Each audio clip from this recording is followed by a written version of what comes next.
ನಾನು ನಿಮ್ಮೆಲ್ಲರ ಪರವಾಗಿ ಶಿವಮೊಗ್ಗ ವಿರೂಪಾಕ್ಷ ಮಾತನಾಡ್ತಾ ಇದ್ದೀನಿ. ನಮಸ್ಕಾರ. ನೋಡಿ, ಆಹಾರ ಮಂತ್ರಿಗಳು ಮೊನ್ನೆ ಒಂದು ಪ್ರಕಟಣೆಯನ್ನು ಹೊರಡಿಸಿದರು. ಹಿಂದೆ ರೇಷನ್ ಕಾರ್ಡಿಗೆ ಅರ್ಜಿ ಹಾಕಿರೋರಿಗೆ ಮಾರ್ಚ್ ಎಂಡೊಳಗೆ ಪರಿಶೀಲಿಸಿ ರೇಷನ್ ಕಾರ್ಡ್ಗಳನ್ನು ನೀಡಲಾಗುವುದು, ಏಪ್ರಿಲ್ 1ನೇ ತಾರೀಕಿಂದ ಹೊಸ ರೇಷನ್ ಕಾರ್ಡಿಗೆ ಅರ್ಜಿಯನ್ನು ಸ್ವೀಕರಿಸಲಾಗುವುದು ಅಂತ ಹಾಕಿದರು. ಮೋಸ್ಟ್ಲಿ ಮಂತ್ರಿಗಳಿಗೆ ಎಲೆಕ್ಷನ್ ಹತ್ತಿರ ಬರ್ತಾ ಇರೋದು ಅವರು ಗಮನಕ್ಕೆ ಬಂದಿಲ್ಲ. ಯಾರೋ ಅಧಿಕಾರಿಗಳು ಅವರಿಗೆ ತಪ್ಪು ದಾರಿಗೆ ಸೂಚಿಸ್ಯಾರೆ ಅಂತ ಕಾಣಿಸುತ್ತೆ. ಏಪ್ರಿಲ್ 1ನೇ ತಾರೀಕುವರೆಗೂ ಯಾಕೆ ಕಾಯ್ಬೇಕು ಸ್ವಾಮಿ? ಸಾಫ್ಟ್ವೇರ್ ರೆಡಿ ಇದೆಯಲ್ಲ. ಭಾಳಷ್ಟು ಜನ ವಯಸ್ಸಾದರು, ಅಂಗವಿಕಲರು, ಎಷ್ಟೋ ಜನಕ್ಕೆ ರೇಷನ್ ಕಾರ್ಡೇ ಇಲ್ಲ.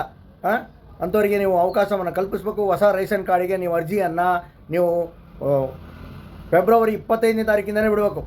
ಸಾರ್ವಜನಿಕರು ಎಲ್ಲರೂ BPL ಕಾರ್ಡ್ ಯಾರ್ಯಾರ ಹತ್ರ ಇಲ್ಲ ಅವರೆಲ್ಲ ನನ್ನ ಈ ಒಂದು ಮನವಿಗೆ ನೀವೆಲ್ಲ ಬೆಂಬಲವನ್ನು ಸೂಚಿಸಬೇಕು.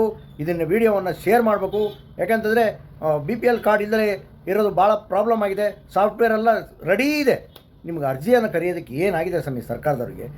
ನಾನು ಸರ್ಕಾರವನ್ನು ಒತ್ತಾಯ ಪಡಿಸ್ತಾ ಇದ್ದೀನಿ. ನೀವೆಲ್ಲರೂ ಒತ್ತಾಯ ಮಾಡಿ ಈ ವಿಡಿಯೋವನ್ನು ಎಲ್ಲ ಕಡೆ ಶೇರ್ ಮಾಡಿ, ಎಲ್ಲರಿಗೂ ಫಾರ್ವರ್ಡ್ ಮಾಡಿ ಅಂತೇಳಿ ವಿನಂತಿಯನ್ನು ಮಾಡ್ಕೊತಾ ಇದ್ದೀನಿ. ನಮಸ್ಕಾರಗಳು. Thank you. ಶುಭವಾಗಲಿ. Good night. ಶಬಕ ಮಾಡ್ತಾ ಇದ್ದೀನಿ. ನನ್ನ ಯೂಟ್ಯೂಬ್ ಚಾನಲ್ಲು, ಫೇಸ್ಬುಕ್ಕು, ಇನ್ಸ್ಟಾಗ್ರಾಮ್ ಎಲ್ಲ ಇದೆ. ಶಿವಮೊಗ್ಗ ವಿರೂಪಾಕ್ಷ ಅಂತೇಳಿ ಸಬ್ಸ್ಕ್ರೈಬ್ ಮಾಡಿ, ಫಾಲೋ ಮಾಡಿ. Thank you.